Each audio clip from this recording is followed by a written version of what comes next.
Bueno, muchachos, yo les voy a subir a la carpeta compartida tres presentaciones.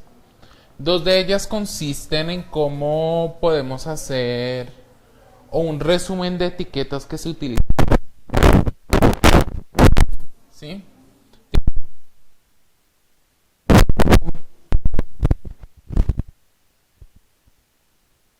Módulo, no módulo, sino todo el curso completo. Este tema lo van a ver más a profundidad en el módulo de H. Resumen.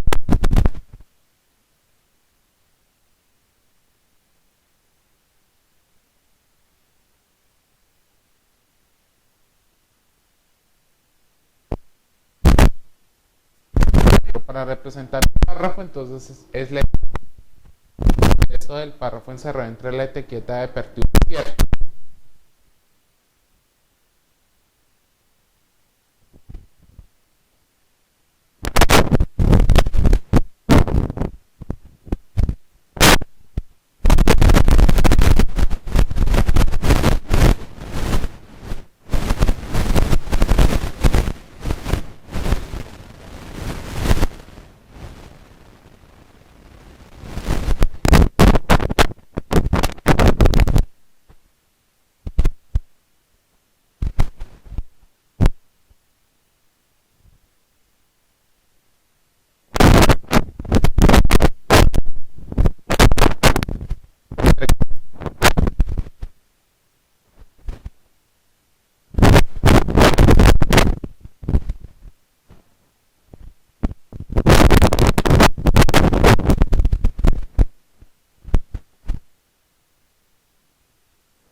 ¿Qué más? Las tablas creo que acá ya la hemos manejado, sin embargo un repaso rápido. Table es la etiqueta por defecto para yo crear tablas. Si quiero crear una nueva fila en la tabla es etiqueta tr, como está ahí. Y para meterle una celda a esa fila es etiqueta th en caso de que sea una celda de encabezado o td en caso de que sea una celda de los datos de la tabla. El tema de las tildes, recuerden que HTML fue creado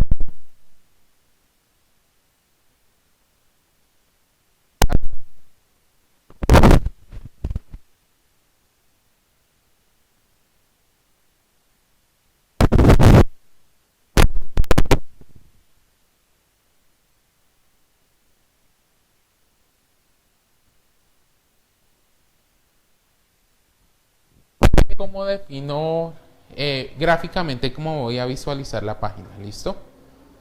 Entonces, por lo general yo lo que hago es acá de LC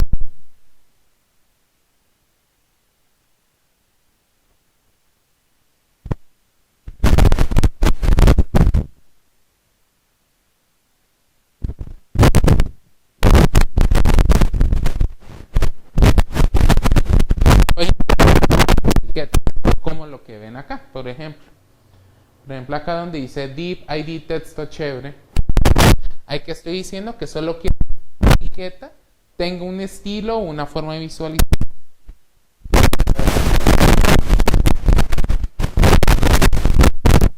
Que sean, quiero que todos los títulos con esta etiqueta tengan color. Entonces, o class. Entonces ya con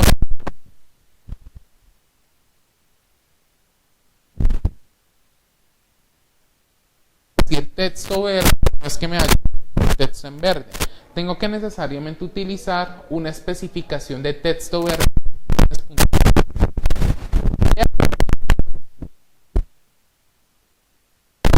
No es, por ejemplo, el que está en azulito significa con ese char, el char significa quiero al HTML y busco un ID que significa el char que tenga texto verde, texto chévere. Usar este div ID hacer con él o con el contenido. Le voy a decir que el color es azul y el tamaño de la fuente es 18.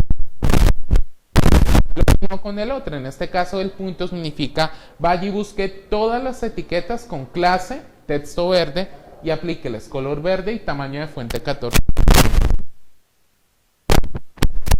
De pronto les da curiosidad qué propiedad puedo colocar, ya sea dentro de un ID o dentro de una clase.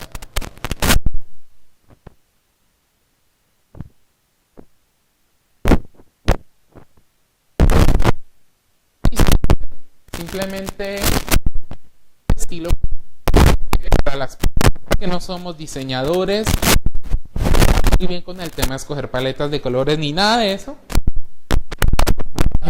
Muy rápidas con un diseño pues por lo menos agradable a la vista.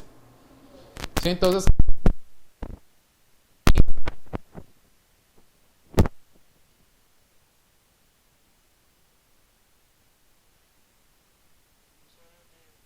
¿no se oye?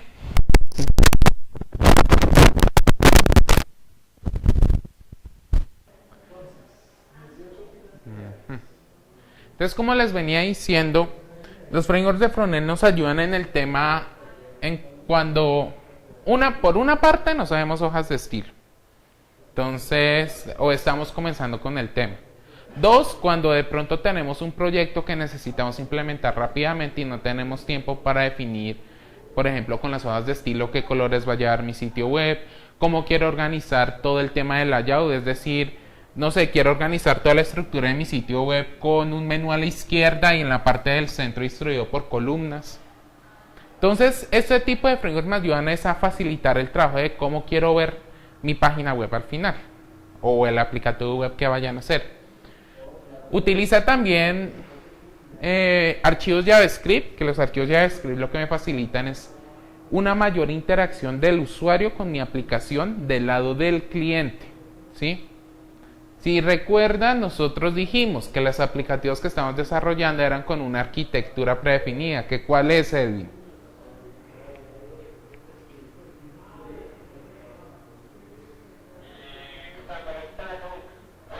¿Cuál es la arquitectura que estamos manejando en desarrollo web? Cliente-servidor. ¿Sí se acuerdan? Que hicimos el dibujito, que acá en el lado del servidor habían como otros 3 componentes, ¿sí se acuerdan? Entonces, del lado del cliente, la idea del JavaScript es, por una parte, pues mejorar la interacción del lado del cliente. Es decir, si yo necesito por X o Y motivo, no sé, actualizar la página, no depender tanto del servidor para actualizar partes de la página que no necesitan del servidor. Por ejemplo, cuando pique un link que me oculte una sección de la página. Esas son cosas que yo no necesito recargar la página y esperar a que el servidor me dé el contenido actualizado, sino con el mismo JavaScript, pues que él mismo me refresca la página ahí mismo. Para eso sirve JavaScript, por ponerles un ejemplo. Que bueno, en general ya es un lenguaje de multipropósito que vamos a ver con más detalle en el siguiente curso, en el siguiente módulo. ¿Listo? ¿Qué frameworks hay? Muchos. Al inicio era Twitter Bootstrap, que ese es el de la letra B, y Foundation, que es el del monstruo que ven ahí en pantalla. Pero ya han ido pues creándose varios frameworks que nos facilitan mucho el trabajo. Yo solo les dejo esta presentación como referencia. Ya depende de ustedes pues investigar ya más a fondo. Si quieren mejorar esta partecita, les voy a mejorar un poco, es el aspecto gráfico. ¿Listo? Listo. Para algunos que me andaban preguntando que los campos del formulario, ¿cierto? ¿Cuáles campos de formularios hay? Les dejo también esta presentación. Entonces hay distintos ejemplos de cómo es un campo del formulario y con qué código lo puedo visualizar. En general, un campo de formulario todo comienza siempre con la letra input, a excepción de 2 o 3 tipos de campo que ya vamos a ver más adelante. Entonces el típico input type text me visualiza una cajita de texto donde solo puede el usuario meter una sola línea. Input type radio, ojo con este. El radio solo me permite seleccionar una opción de varias. Y para que me funcione bien, porque ese error es muy común cuando uno inicia, si yo quisiera enviar, por ejemplo, una variable al servidor que fuera género, yo tengo que colocarle a ambos inputs el mismo nombre, género. No ni género M, ni género F, ni femenino, ni masculino, no. Ambos campos o cada opción distinta del campo debe llevar el mismo name. ¿Listo? ¿Dónde es que va a cambiar? En el atributo value. El atributo value es el que me va a definir que apenas pique una opción, el valor que va a llegar al PHP es el que yo le coloqué ahí. ¿Sí? Eso sí puede cambiar dependiendo de las opciones que tengan para ese campo. ¿Sí? El que no puede cambiar es el name. ¿Listo?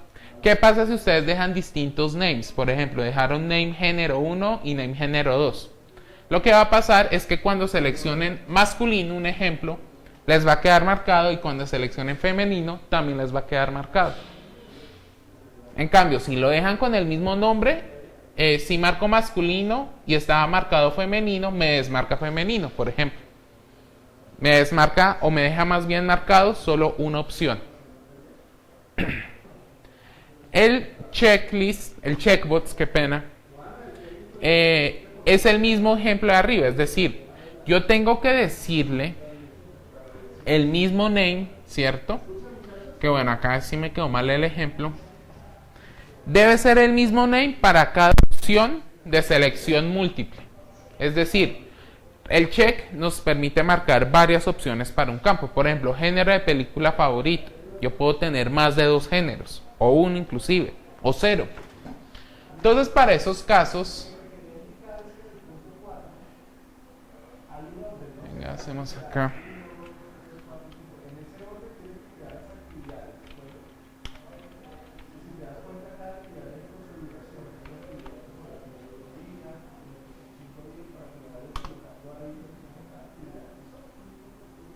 Para esos casos vamos a utilizar el name, ¿cierto? Pero en forma de array, como si fuera una apertura y cierre de llaves cuadradas, con el fin de que todas las opciones que yo haya chequeado me lleguen como un array en PHP. ¿Listo?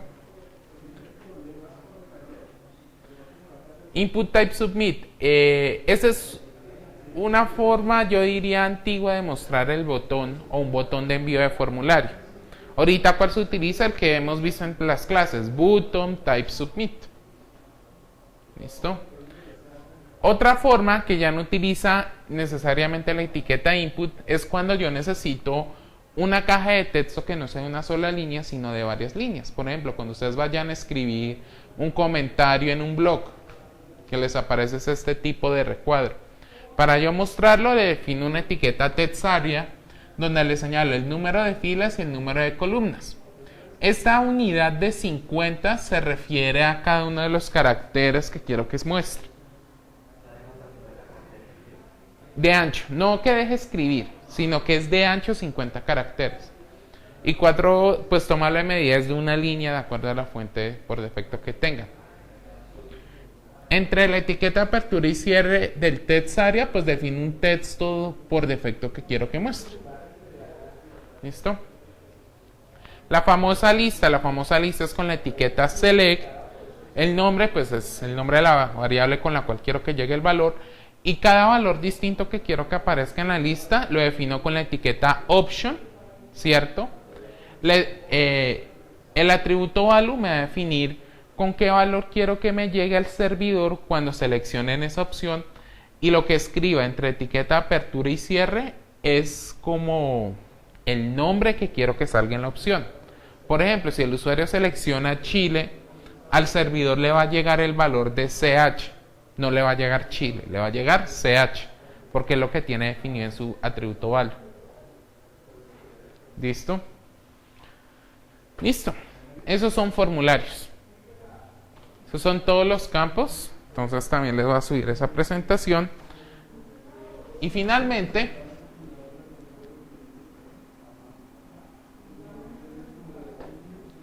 ¿cómo vamos a iniciar el desarrollo de nuestro proyecto?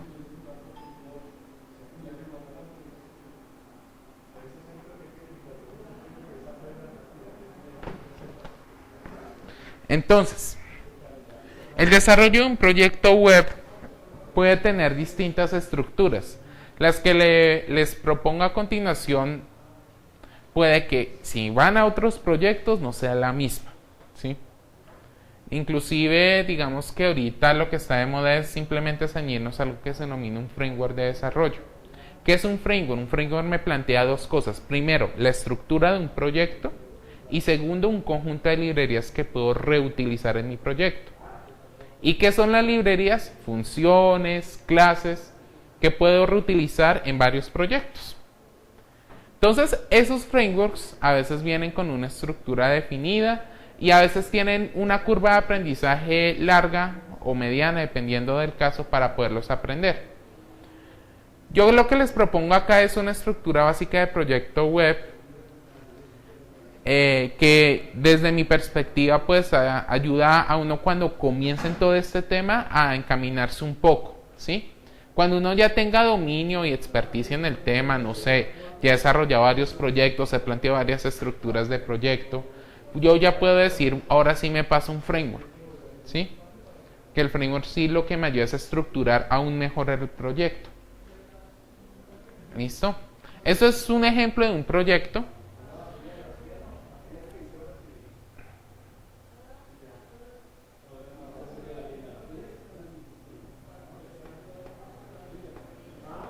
Que parte pues de lo que ya habíamos visto, ¿cierto? Del ejemplo que hemos partido durante toda la clase. Y ese es el primer paso de la metodología que vamos a ver, es decir, siempre es importante tener claro el planteamiento del problema y el tema de requerimientos, ¿sí?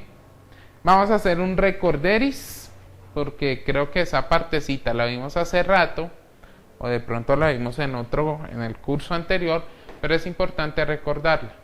Recuerden que yo siempre inicio con el planteamiento del problema.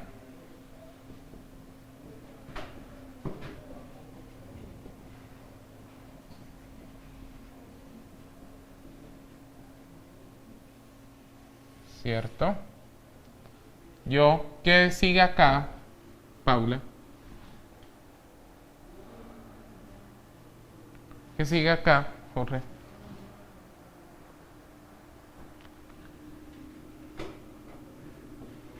Planear la lógica. ¿Sí? Después, escribir el código, muy bien. Después, traducir código. Después, las pruebas. Que yo puedo quedarme acá a veces. A veces puede ser error de planeación. Después,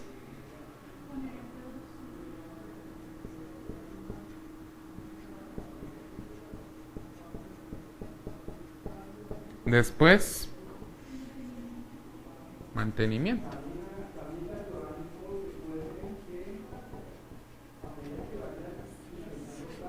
¿Cierto? Que son las 7 fases que uno debe tener a grosso modo en cuenta cuando desarrolla software. Entonces, como ven, el primer paso siempre es tan importante. ¿Cuáles son los requerimientos?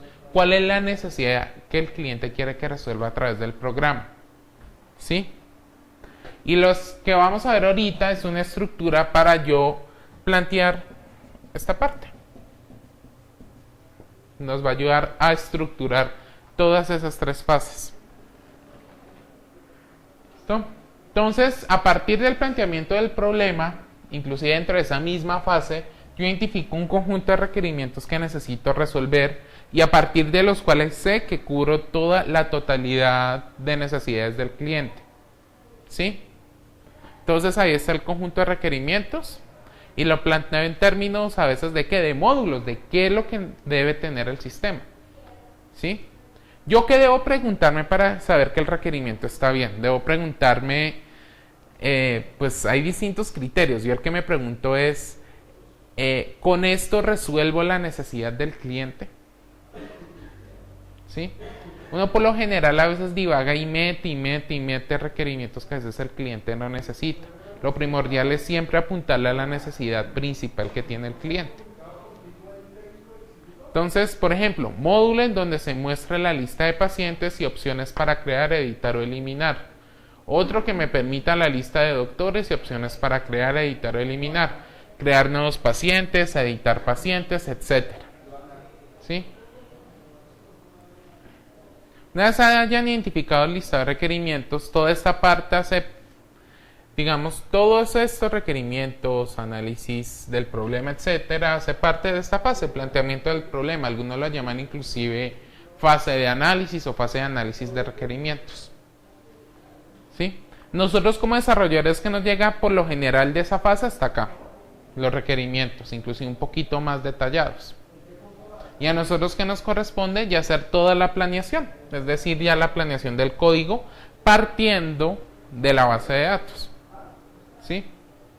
Entonces uno que hace, estructura la base de datos. ¿A partir de qué? De los pasos, la metodología que vimos en clase. Que si se acuerdan que es identificar identificar sustantivos, ¿cierto?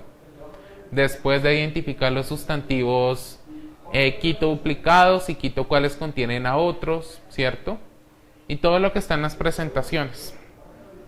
Para identificar qué tablas voy a utilizar para guardar los datos que necesite el cliente.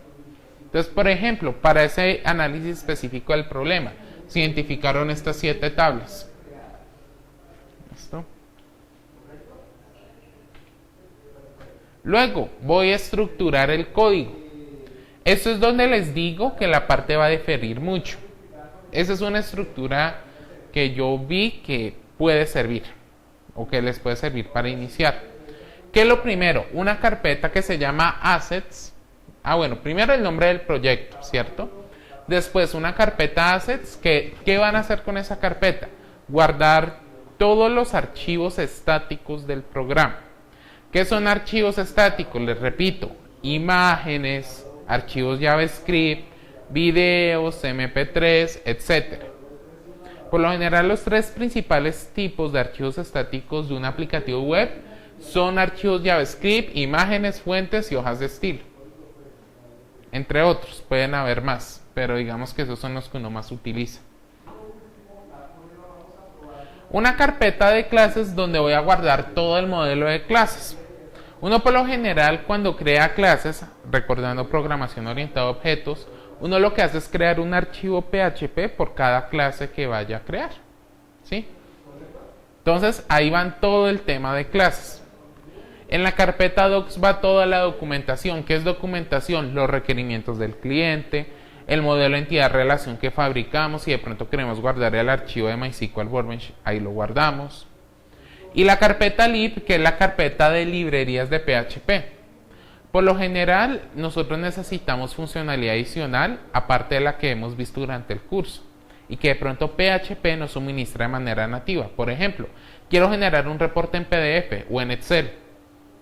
Entonces, eso nativamente no lo soporta PHP. Uno que tiene que hacer, ir a internet, buscar librerías que nos ofrezcan esa funcionalidad, descargarlas y las guardamos acá.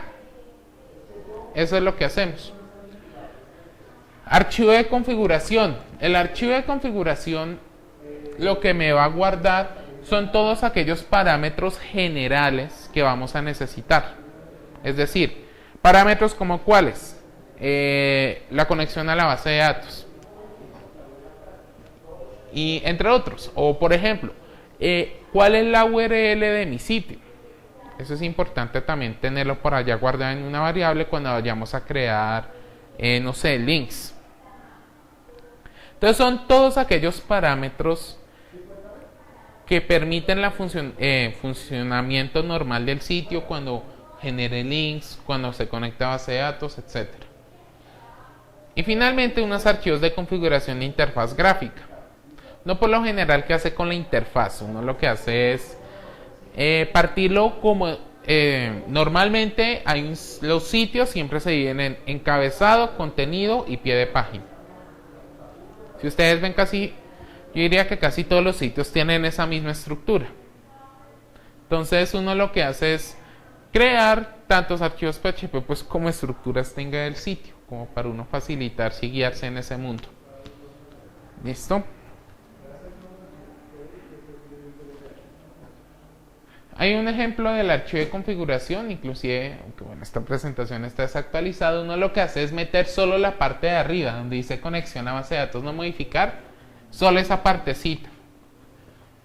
Y lo de abajo uno lo mete en una clase, que es por ejemplo la clase que se encargue de conectarse con base de datos. ¿Sí? Pero digamos que eso ya lo vamos a ver ahorita con más detalle para dejarlo una vez configurado. El diseño de la interfaz de usuario, ¿cómo es? Simplemente lo que les digo. Si yo quiero el encabezado donde está el título de mi sitio, la imagen, archivo header. Si quiero el contenido del archivo index o el archivo que vayamos a crear que nos conecte, tanto el header como el pie de página. Por ejemplo, si es una funcionalidad que me muestra el listado de pacientes, yo creo un archivo PHP que se llama listado de pacientes y lo que hago es jalar el header y jalar el footer en un, digamos, a través de include. El include es muy práctico para estos casos, para incluir contenido metido dentro de otro contenido. ¿Listo? Y listo. Vamos a ver cómo vamos a comenzar a modelar el problema, o bueno, el que me tocó a mí.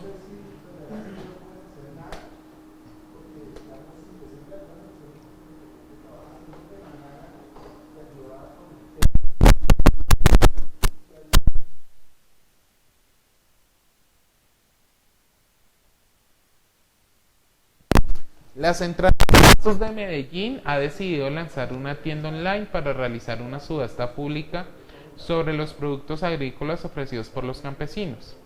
Para ello decidió contratar una empresa de desarrollo y le encargó la creación de un software web que cumpla con los siguientes requerimientos. 1. Al ingresar a la página se deben ver las 5 últimas subastas publicadas. 2. Debe aparecer una lista de categorías y al dar clic en alguna de ellas debe llevar al listado de subastas relacionadas con dicha categoría. Y ahí nos dan una lista de categorías. 3. Existir una sección de administración del sitio accesible con usuario y contraseña que deberá permitir listar, editar, agregar y eliminar subastas y listar, editar, agregar y eliminar categorías. ¿Listo? En este caso ya hemos superado los 2 primeros pasos, es decir, toda la parte de análisis. Están dando los requerimientos como masticaditos, que es lo que puntualmente necesita el cliente. Entonces, ahora, ¿cuál va a ser el trabajo? Seguir el siguiente paso, es decir, el de la base de datos. ¿Dónde estás? Acá. Entonces, esto se llama Paint.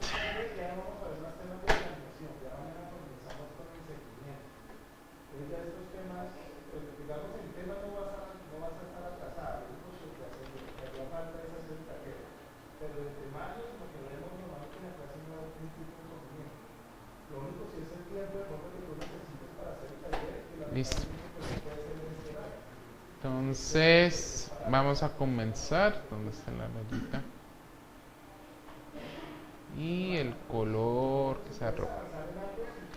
Entonces dice, Central de Abastos ha decidido lanzar una tienda online. Eso no se ve nada. Tienda online para realizar una subasta sobre los productos agrícolas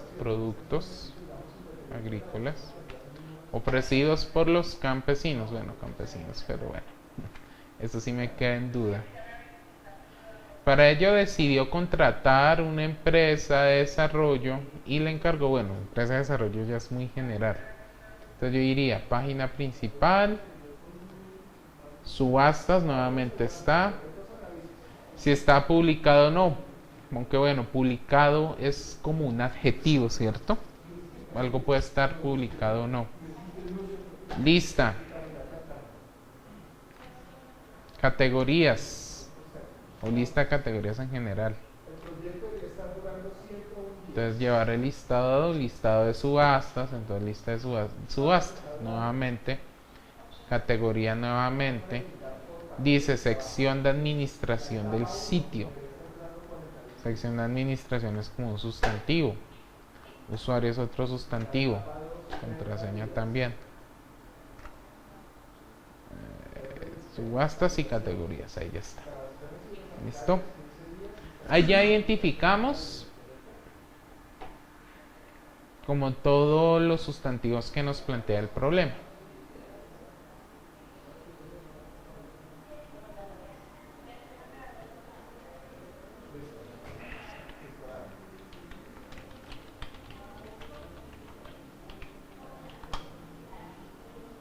Ahora lo que vamos a hacer es listar todas aquellas que descartar.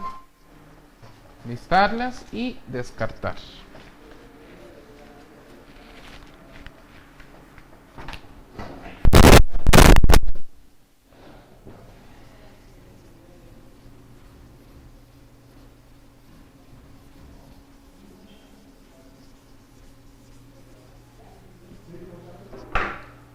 Entonces comencemos. Entonces dice así, dice tienda online.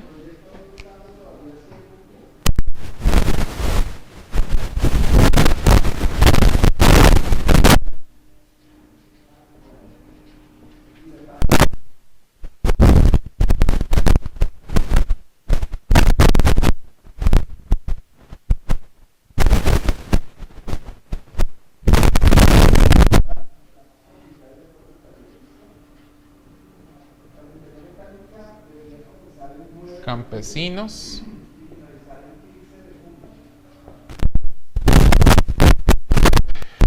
Categorías.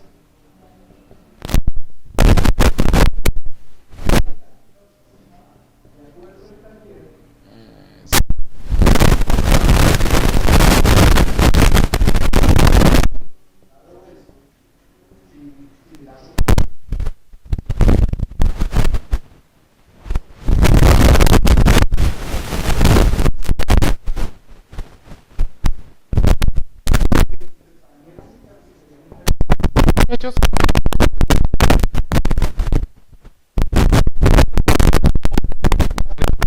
Nuestra estructura tema de base de datos, ¿sí se acuerdan?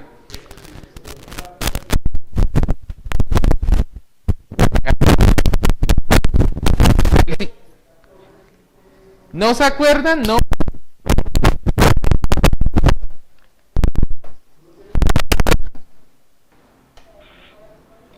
Está molestando el audio. ¿Está molestando el audio? ¿Aló?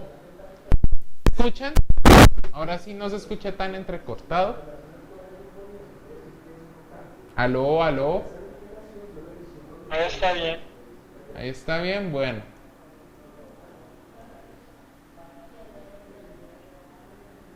Profe, aprovecho para decirle que viene ya en eso se conecta. De tu problema en la empresa. Ah, ok, listo.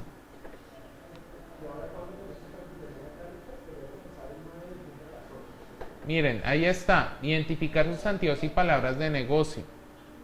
Después, listar los sustantivos identificados en plural y de renombrar o eliminar términos muy generales o vagos. O que contienen unos a otros, también puede ser. Tercero, por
Aló, aló.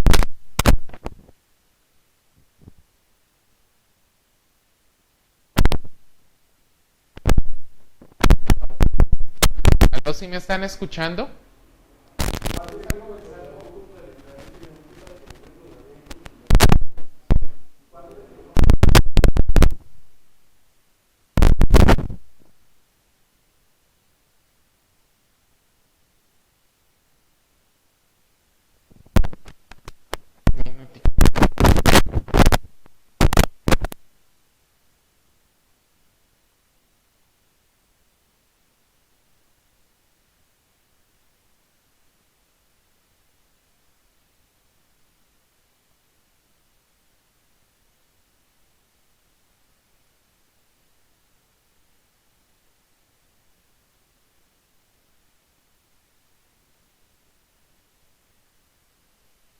Aló, aló.